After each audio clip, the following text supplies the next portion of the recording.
जय हिंद दोस्तों, आप सभी का हमारे यूट्यूब चैनल विद्यालय एजुकेशन में स्वागत है। मैं सचिन आज आप सभी के लिए साइंस के महत्वपूर्ण क्वेश्चन लेकर आए हैं। ये जितने भी क्वेश्चन हैं आपके, ये सभी क्वेश्चन जो है बीपीएससी टीआरई एग्जाम में पूछे जाने वाले क्वेश्चन है, जो बहुत ही महत्वपूर्ण साबित होंगे आपके लिए। तो चलिए शुरू करते हैं आज की इस क्लास में। और ये सभी क्वेश्चन जो है बीपीएससी के घटना चक्र से करवा रहे हैं। घटना चक्र समझ पा रहे हैं कि बहुत इंपॉर्टेंट बुक है आपके लिए प्रैक्टिस के लिए। आप लोग घटना चक्र से ही प्रैक्टिस किया करें, जिससे कि ज्यादा ऑथेंटिक और उसका जो डिस्क्रिप्शन होता है वो सर्वमान्य होता है। मतलब सबसे बेस्ट उसमें अच्छा डिस्क्रिप्शन दिया रहता है। तो चलिए शुरू करते हैं आज की इस क्लास। 60 नंबर क्वेश्चन है, अति चालक का लक्षण है उच्च पारगम्यता, निम्न पारगम्यता, शून्य पारगम्यता या अनंत पारगम्यता।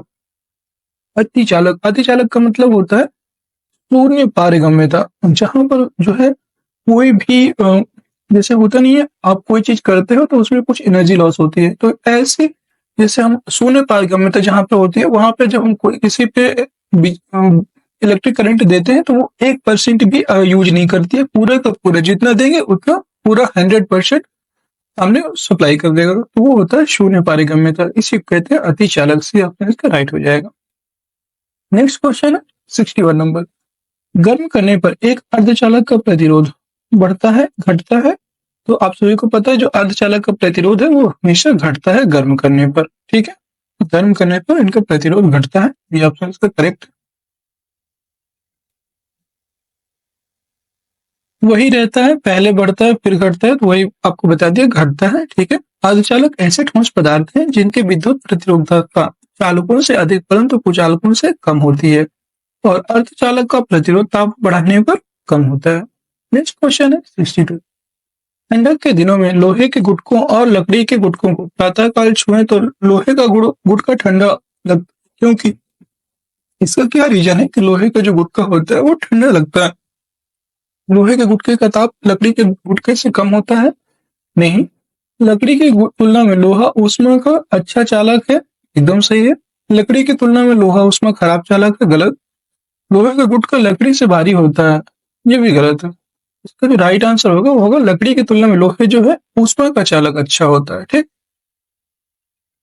लकड़ी की तुलना में लोहा ऊष्मा का अच्छा चालक है, इसलिए ठंडक के दिनों में समान ताप होने के बावजूद तुलनात्मक ढंग से लोहे का गुटका ज्यादा ठंड लगता है, जबकि लकड़ी का गुटका उतना ठंड नहीं लगता। अगला क्वेश्चन है 63, एक पंखा गर्मी के मौसम में आराम की अनुभूति पैदा करता है, क्योंकि पंखा ठंडी हवा की आपूर्ति करता है? नहीं। हमारा शरीर हवा में अधिक गर्मी विकृत करता है? ये भी नहीं होगा। हवा की चालकता बढ़ जाती है? ऐसा नहीं है। हमारा पसीना तेजी से वाष्पित हो जाता है? एकदम सही। और उपयुक्त में से कोई नहीं, एक से अधिक।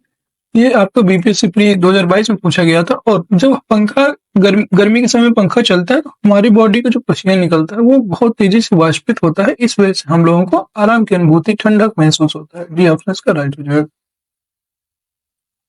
अगला क्वेश्चन है 64, कमरे में रखा रेफ्रिजरेटर का दरवाजा खोलकर आप कमरे को कुछ डिग्री तक ठंडा कर सकते हैं? गलत।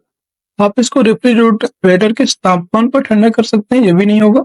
आप अंततः कमरे को थोड़ा गर्म कर सकते हैं? ये सही है।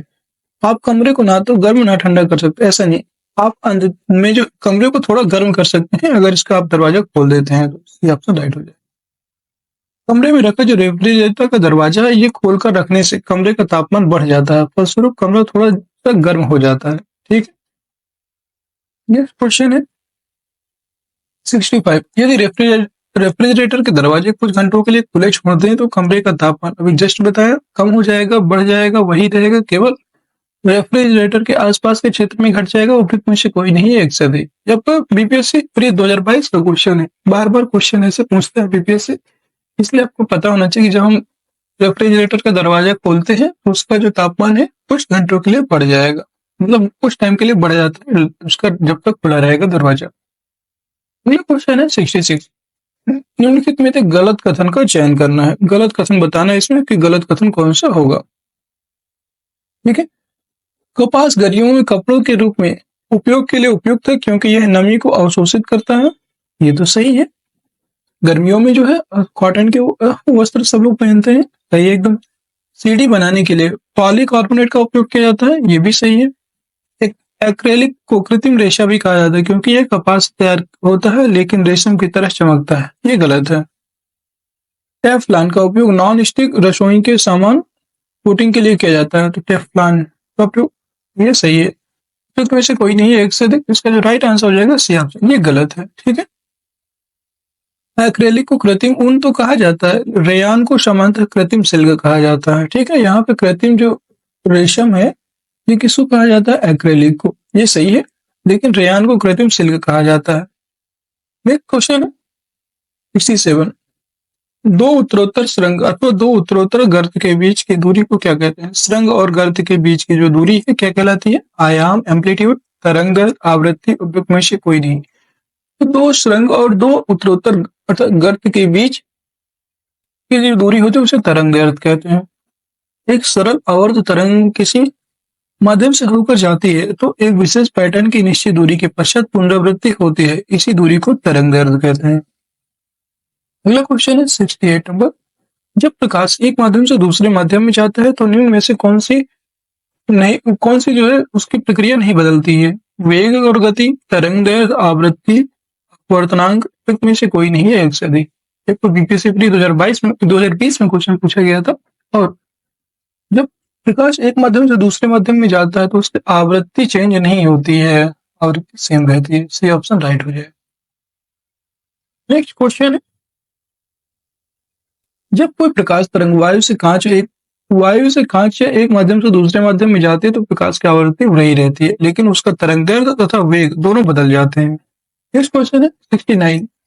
पढ़ने में काम आने वाली ग्लास लेंस किस प्रकार के लेंस से बनते हैं? अवतल, उत्तल, साधारण, ए और बी दोनों। जो पढ़ने में काम आने वाला जो ग्लास लेंस होता है ये उत्तल लेंस से बनता है। बी ऑप्शन राइट हो। पढ़ने में काम आने वाले ग्लास वस्तुतः जो है दूरदृष्टि दोष को दूर करता है। दीर्घ दृष्टि दोष युक्त कोई व्यक्ति दूर की वस्तु को तो स्पष्ट देख सकता है, परंतु निकट रखी वस्तुओं को स्पष्ट नहीं देख पाता। इस दोष को उचित फोकस दूरी के उत्तल लेंस का उपयोग करके संशोधित किया जाता है। अब बहुत लोग होंगे इसका आंसर ए और बी लगाना चाहते हो, क्योंकि उनका दिमाग में ये होगा ना कि पढ़ने के लिए है तो किसी को अवतल लगता है, किसी को उत्तल लगता है। ऐसा नहीं, पढ़ने में हमेशा हमें नजदीक का दोष होता है, पास में ही रख के तो पढ़ते हैं, इसलिए उत्तल लेंस हो। 70 नंबर क्वेश्चन है, दर्पण के सामने खड़े एक व्यक्ति को अपना प्रतिबिंब अपने से बड़ा लगता है। इसका तात्पर्य है कि दर्पण का प्रकार है अवतल, समतल, उत्तल, बेलनाकार के साथ बाहर की तरफ उभरे हुए, उपयुक्त में से कोई नहीं है एक से अधिक। तो अगर उसे अपना फेस जो है ज्यादा बड़ा दिखाई देता है, अपना आकार बड़ा दिखाई देता है, तो इसका मतलब है कि वह अवतल दर्पण के सामने खड़ा हुआ है। अगला क्वेश्चन है 71। ध्वनि का वायु में वेग अनुमानतः है 10 किलोमीटर पर सेकंड, 330 मीटर पर सेकंड, 10 मील प्रति सेकंड या 3 × 10⁻10 सेंटीमीटर पर सेकंड। ध्वनि का वायु में वेग होता है 330 मीटर पर सेकंड। बी ऑप्शन राइट हो जाएगा। ध्वनि की वायु में वेग माध्यम की प्रकृति पर निर्भर करती है और ध्वनि का वेग वायुमंडलीय परिस्थितियों जैसे ताप, आर्द्रता आदि पर भी निर्भर करता है। नेक्स्ट क्वेश्चन आपको 72 नंबर क्वेश्चन है, प्रकाश विकिरणों की प्रकृति होती है। प्रकाश विकिरण होते हैं उनकी प्रकृति होती है तरंग के समान, कण के समान, तरंग एवं कण दोनों के समान, तरंग एवं कण किसी के समान नहीं। तो प्रकाश जो विकिरण होता है उसका जो तरंग और कण दोनों के समान उसकी प्रकृति होती है। तरंगों के रूप में भी चलता है, कणों के रूप में भी चलता है। ठीक है, इसका राइट आंसर हो जाएगा सी। और प्रकाश निर्वात में भी चल सकता है। ठीक है, प्रकाश विकिरणों की प्रकृति जो है तरंग एवं कण दोनों के समान होती है, अर्थात प्रकाश विकिरणों में जो है तरंग और कण दोनों के गुण पाए जाते हैं। Next question 73। आकाश नीला लगता है क्योंकि, इसका क्या कारण है कि आकाश आपको नीला लगता है? ठीक, तो इसको बताना है आपको। सूर्य के प्रकाश में नीला रंगों से अधिक है, नीला रंग और रंगों से अधिक है। लघु तरंग दीर्घ तरंगों की अपेक्षा वायुमंडल द्वारा अधिक प्रकीर्ण होती है। नीला रंग क्षेत्र को अधिक सुग्राही है। वायुमंडल दीर्घ तरंग दैर्घ्य को लघु तरंग दैर्घ्य की अपेक्षा अधिक अवशोषित करता है। इसलिए राइट आंसर है वो हो जाएगा, जो लघु तरंगें होती हैं वो दीर्घ तरंगों की अपेक्षा वायुमंडल द्वारा अधिक प्रकीर्ण होती हैं, इसलिए जो है आकाश आपको नीला दिखाई देता है। बी ऑप्शन इसका राइट हो जाएगा। अगला क्वेश्चन है 74। रात के समय में खुले आकाश में तारों के टिमटिमाने को किससे समझाया जा सकता है? प्रकाश का अपवर्तन, प्रकाश का परावर्तन, प्रकाश का ध्रुवीकरण या प्रकाश का व्यतिकरण, उपरोक्त में से कोई नहीं है एक से अधिक। ये आपका 67th बीपीएससी 2022 में क्वेश्चन पूछा गया था। और जो खुले आकाश में तारे हैं, इसके टिमटिमाने को हम लोग प्रकाश का अपवर्तन कहते हैं। ये ऑप्शन राइट हो जाएगा। और रात्रि के समय खुले आकाश में तारों के टिमटिमाने का जो कारण है, तारों के प्रकाश का पृथ्वी के वायुमंडल में पहुंचने पर होने वाला अपवर्तन, रिफ्लेक्शन होता है। पानी का घनत्व तो अधिकतम होता है 1000 डिग्री सेंटीग्रेड पर, 4 डिग्री सेंटीग्रेड पर, 0 डिग्री सेंटीग्रेड पर, -4 डिग्री सेंटीग्रेड पर। जो पानी का घनत्व है वो 4 डिग्री सेंटीग्रेड पर सबसे अधिक होता है। ये ऑप्शन राइट हो जाएगा। 73 क्वेश्चन है आपका, 50 डिग्री सेंटीग्रेड का मान फ़ारेनहाइट स्केल में है 104 degree Fahrenheit, 122 degree Fahrenheit, 100 degree Fahrenheit या 75 डिग्री फ़ारेनहाइट। उपरोक्त में से कोई नहीं है एक से अधिक। ये हो जाएगा 122 डिग्री फ़ारेनहाइट। नेक्स्ट क्वेश्चन है आपका 77 नंबर क्वेश्चन है, बर्फ का एक टुकड़ा पानी से लबालब भरे बीकर में तैर रहा है। जब पूरी बर्फ पिघल जाए तब पानी फर्श पर फैल जाएगा, बीकर में पानी का स्तर नीचे आ जाएगा, पानी का स्तर पहले गिरेगा और फिर यह बीकर से बाहर निकलेगा। जल स्तर नहीं बदलेगा। उपयुक्त में से कोई नहीं है एक से अधिक। ये भी आपका बीपीएससी 2022 में क्वेश्चन पूछे हैं। और जो बर्फ का एक टुकड़ा है पानी से लबालब तो भरा हुआ है, जब वो पूरी तरह से पिघल जाएगा तो उसका भी कोई आकार नहीं बदलेगा। ये ऑप्शन राइट हो जाएगा। 78 नंबर क्वेश्चन है, वर्षा की बूंद की गोलाकार आकृति का कारण है। ये वाला क्वेश्चन पूछा गया था आपके बीपीएससी में, आप जाके देख सकते हैं। बीपीएससी टीआरई एग्जाम में पूछा गया सेम टू सेम क्वेश्चन। वर्षा की बूंद की गोलाकार आकृति का कारण है द्रव का घनत्व, पृष्ठ तनाव, वायुमंडलीय दाब, गुरुत्व। वर्षा की बूंद की जो गोलाकार आकृति है, इसका कारण है पृष्ठ तनाव। पृष्ठ तनाव के कारण ही जो है वर्षा की बूंदों में गोलाई आ जाती है। वर्षा की बूंद की गोलाकार आकृति का कारण पृष्ठ तनाव होता है। पृष्ठ तनाव आणविक आकर्षण का परिणाम है। वर्षा की बूंद पिघली धातु की बूंद आदि सभी गोलीय होती हैं, क्योंकि उनकी सतह सिकुड़कर न्यूनतम क्षेत्रफल की होना चाहती हैं और एक निश्चित आयतन के लिए गोलीय आकृति निश्चित सतह का क्षेत्रफल न्यूनतम होता है। नेक्स्ट क्वेश्चन है 79, सबसे ज्यादा श्यानता होती है जल की, वायु की, खून की, शहद की। में से कोई नहीं है एक से अधिक। आप सभी को पता है सबसे अधिक जो श्यानता है वो शहद की होती है। ठीक, डी ऑप्शन इसका राइट हो जाएगा। जो द्रव जितने गाढ़े होते हैं वे उतने ही अधिक श्यान होते हैं। शहद और ग्लिसरीन की श्यानता पानी की तुलना में अधिक होती है और श्यानता का क्रम निम्नलिखित में से शहद होता है, फिर खून होता है, फिर जल, फिर वायु। ऐसे जो है आपका होता है। ठीक है, जल में जो है जो श्यानता है वो 20 डिग्री टेम्परेचर में जो है 1 पाई जाती है। रक्त में आपके 2.7, शहद में 200 होती है श्यानता। वायु में जो है 0.017 सबसे कम होती है। ठीक है, नेक्स्ट क्वेश्चन है 80 नंबर, महासागर में ऊंची जल तरंगें कैसे आती हैं?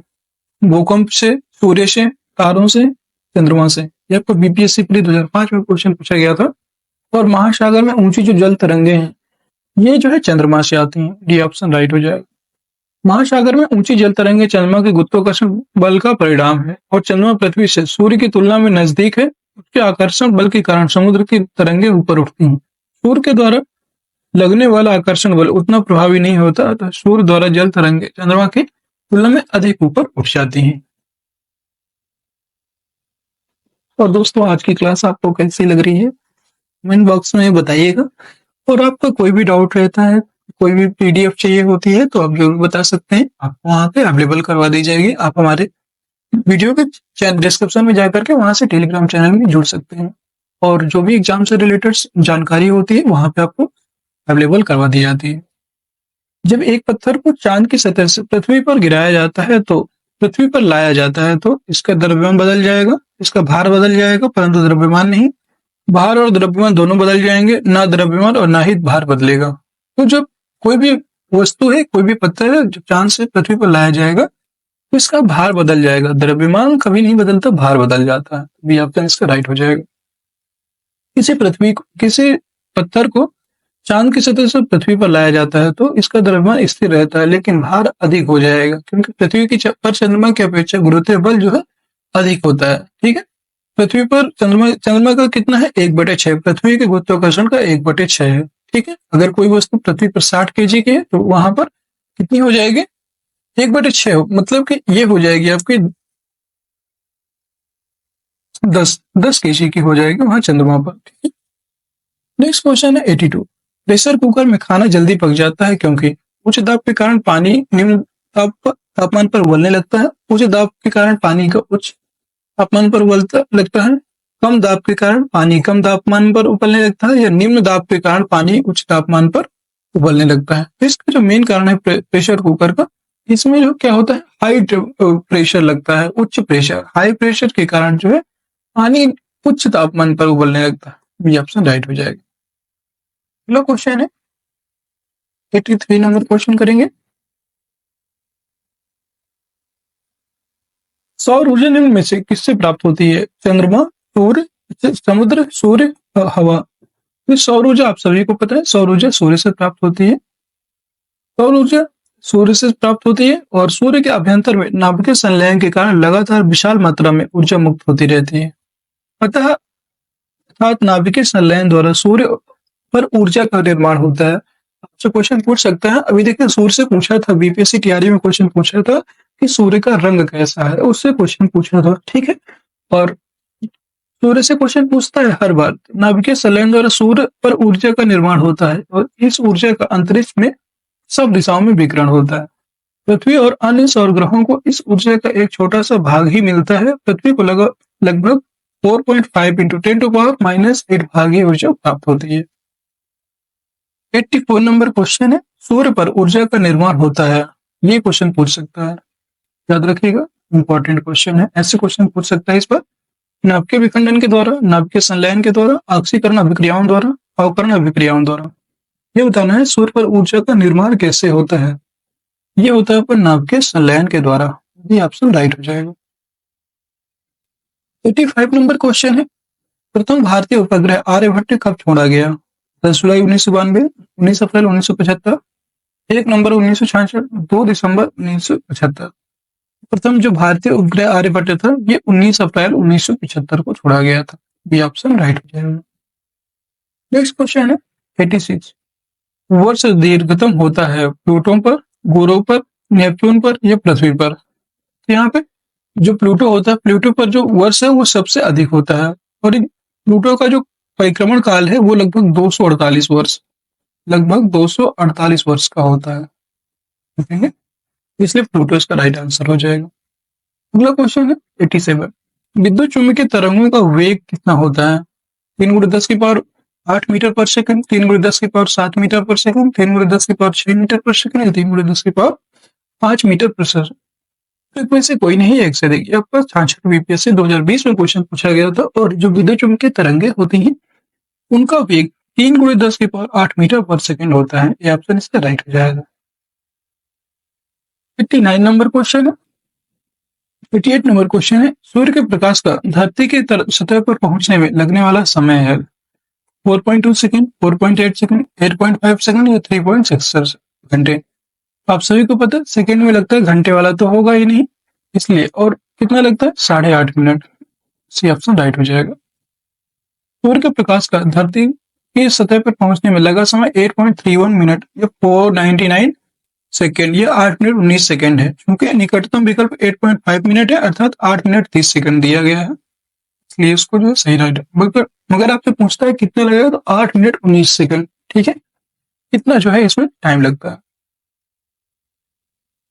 89 नंबर क्वेश्चन है, सूर्य का प्रकाश पृथ्वी पर पहुंचता है 5 मिनट में, 6 मिनट में, 8 मिनट में, 10 मिनट में। उपयुक्त में से कोई नहीं है, एक से अधिक। तो इसका जो राइट आंसर हो जाएगा उपयुक्त में से कोई नहीं, क्योंकि 8 मिनट 30 सेकंड या 8 मिनट 20 सेकंड इसको जो है लगते हैं।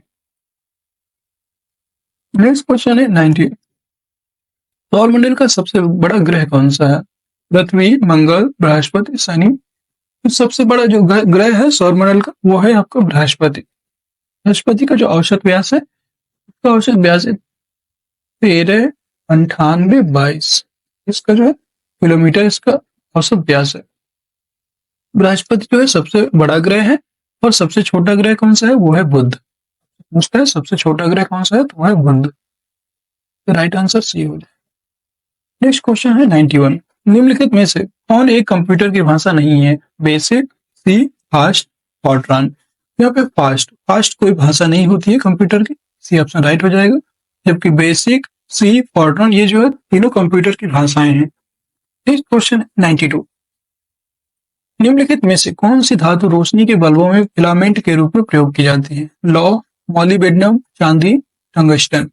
जो रोशनी के बल्ब होते हैं, बल्बों में फिलामेंट के रूप में टंगस्टन धातु का प्रयोग किया जाता है। ये ऑप्शन राइट हो जाएगा। नेक्स्ट क्वेश्चन आपका 93, निम्न में से कौन सी धातु अर्धचालक सेमीकंडक्टर के रूप में ट्रांजिस्टर में प्रयोग होती है? तांबा, जर्मेनियम, ग्रेफाइट, चांदी। ये जो अर्धचालक जो है ये आपका किसमें जर्मेनियम के रूप में प्रयोग होता है। जर्मेनियम होता है ये आपका अर्धचालक होता है, ठीक है। सिलिकॉन भी आपका अर्धचालक होता है। सिलिकॉन और जर्मेनियम जैसे कुछ पदार्थों के विद्युत प्रतिरोध का मान चालकों एवं विद्युत प्रतिरोधों के बीच का होता है, इन्हें अर्धचालक कहते हैं। ये सामान्यतः चालक होते हैं, लेकिन इनमें कुछ अपद्रव्य मिलाने पर इनकी चालकता बढ़ जाती है, तथा वे एन प्रकार के और पी प्रकार के अर्धचालक बन जाते हैं, जिनका उपयोग ट्रांजिस्टर में किया जाता है। अगला क्वेश्चन है 94, परमाणु नाभिक के अवयव हैं। परमाणु नाभिक होता है, उसके कौन कौन से अवयव हो? इलेक्ट्रॉन और प्रोटॉन, इलेक्ट्रॉन और न्यूट्रॉन, प्रोटॉन और न्यूट्रॉन, प्रोटॉन, न्यूट्रॉन और इलेक्ट्रॉन। परमाणु के नाभिक में कौन कौन से होते हैं? तो होते हैं न्यूट्रॉन और प्रोटॉन। राइट हो जाएगा। अगला क्वेश्चन है 95, निम्नलिखित में से कौन सा विकल्प गलत है? नाभिक के अंदर प्रोटॉनों और इलेक्ट्रॉनों की उपस्थिति के कारण परमाणु विद्युत रूप से उदासीन होता है। इसे बताना कौन सा गलत होता है। तो परमाणु के अंदर प्रोटॉनों और इलेक्ट्रॉनों की उपस्थिति नहीं, परमाणु के अंदर इलेक्ट्रॉन प्रोटॉन कहाँ होते हैं, ये गलत हो जाएगा, ठीक है। परमाणु के नाभिक के अंदर जो है होता है क्या क्या, प्रोटॉन होते हैं और न्यूट्रॉन होते हैं, जो इलेक्ट्रॉन नहीं होते, इसलिए ये गलत हो जाएगा, यही गलत है। इलेक्ट्रॉन ऋण आवेशित होते हैं तो फिर इनका द्रव्यमान नगण्य होता है, ये सही है। परमाणु संख्या, एक तत्व के परमाणु में प्रोटॉनों की संख्या है, ये भी सही है एकदम। समस्थानिक परमाणु ईंधन के रूप में चिकित्सा के क्षेत्र में कार्बन डेटिंग आदि में प्रयोग होते हैं, एकदम सही है। इसका जो राइट आंसर हो जाएगा वो हो जाएगा ये ऑप्शन, नाभिक के अंदर प्रोटॉन और इलेक्ट्रॉनों की उपस्थिति के कारण परमाणु विद्युत रूप से उदासीन होता है, ये गलत है। नेक्स्ट क्वेश्चन आपको 96, निम्नलिखित में से कौन वैकल्पिक ऊर्जा का सबसे बड़ा भंडार है? सौर ऊर्जा, ज्वारीय ऊर्जा, परमाणु ऊर्जा या भू ऊष्मीय ऊर्जा। जो वैकल्पिक ऊर्जा का सबसे बड़ा भंडार है वो है आपका सौर ऊर्जा, ये ऑप्शन राइट हो जाएगा। 97 नंबर क्वेश्चन है, परमाणु बम का सिद्धांत किस पर आधारित है? नाभिकीय संलयन पर, नाभिकीय विखंडन पर, ए तथा बी दोनों पर, तो में से किसी पर नहीं। जो परमाणु बम का सिद्धांत है ये आपका नाभिकीय विखंडन पर आधारित है, ये ऑप्शन इसका राइट हो जाएगा। परमाणु बम का सिद्धांत नाभिकीय विखंडन पर आधारित है, और नाभिकीय विखंडन का जो तात्पर्य है भारी परमाणु परमाणु वाले तत्व का कम परमाणु वाले तत्वों में टूटना, इस विखंडन के परिणाम स्वरूप ऊर्जा उत्पन्न होती है। अगला क्वेश्चन है 98 नंबर, हाइड्रोजन बम किसके सिद्धांत पर आधारित है? नियंत्रित संलयन प्रतिक्रिया, अनियंत्रित संलयन प्रतिक्रिया, नियंत्रित विखंडन प्रतिक्रिया या अनियंत्रित विखंडन प्रतिक्रिया, उपयुक्त में से कोई नहीं है, एक से अधिक। हाइड्रोजन बम जो है किसके सिद्धांत पर? ये आपका अनियंत्रित संलयन प्रक्रिया पर आधारित है, बी ऑप्शन इसका राइट हो जाएगा। ये 67 में बीपीएससी 2022 में क्वेश्चन पूछा गया था। नेक्स्ट क्वेश्चन है 99, वायु में कौन सी नोबेल गैस होती है, ये बताना है। Helium, neon, argon, radon. वायु में कौन सी नोबेल गैस होती है? इसमें रेडान जो है नोबेल गैस होती है, डी ऑप्शन राइट हो जाएगा। रेडान नामक अक्रिय गैस वायु में नहीं पाई जाती, अन्य अक्रिय गैस हीलियम, नियॉन और आर्गन वायु में पाई जाती हैं। नेक्स्ट क्वेश्चन है 100 नंबर, बिजली की खपत का बिल किसके मापन पर आधारित है? वाट, वोल्टेज, लोहा, एम्पियर। ये बताना है किसकी खपत पर आधारित है। ये जो बिजली का बिल होता है वो हमेशा वाट पर ही आधारित होता है, याद रखिएगा। P बराबर W/T होता है, तो जितना कार्य करेगा एकांक समय में लगा हुआ जो है होता है वाट। इसका हम लोग कैसे मापते हैं बिजली खपत को? किलोवाट पर आवर में इसको मापते हैं, तो इसका राइट आंसर हो जाएगा वाट बस सही है, लोहा, वोल्टेज और एम्पियर ये गलत है, केवल ए इसका सही आंसर हो जाएगा। बिजली की खपत का बिल किलोवाट पर घंटे से मापा जाता है, ठीक है। और दोस्तों आज की क्लास का आपका लास्ट क्वेश्चन है, जो उसका आंसर आप सभी को देना है कमेंट बॉक्स में। निम्नलिखित में से सबसे भारी धातु कौन सी है? इसका आंसर मैंने बता चुका हूँ इसके पहले वाली क्लास में।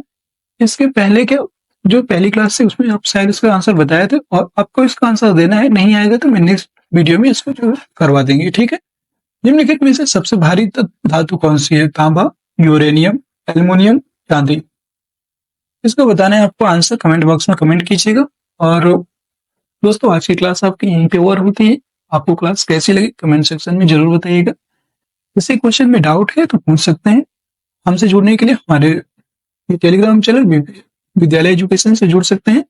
और अगर हमसे व्हाट्सएप से जुड़ना चाहते हैं तो हमारा व्हाट्सएप नंबर है 6386953102। ये हमारा व्हाट्सएप नंबर है। यहाँ से आकर के वहाँ आप हमारे व्हाट्सएप से जुड़ सकते हैं और आप हमसे कांटेक्ट कर सकते हैं। कोई भी प्रॉब्लम है, कोई भी अगर चीज समझ में नहीं आती है तो आप पूछ सकते हैं टेलीग्राम में जुड़ करके। मिलते हैं नेक्स्ट वीडियो में, तब तक के लिए जय हिंद, जय भारत। अगर आपको वीडियो पसंद आए तो वीडियो को लाइक करके जाइएगा, शेयर करके जाइएगा और सब्सक्राइब जरूर कर लीजिएगा। और सब्सक्राइब करने के बाद बेल आइकन को दबा लीजिएगा। आज के लिए इतना ही। जय हिंद, जय भारत।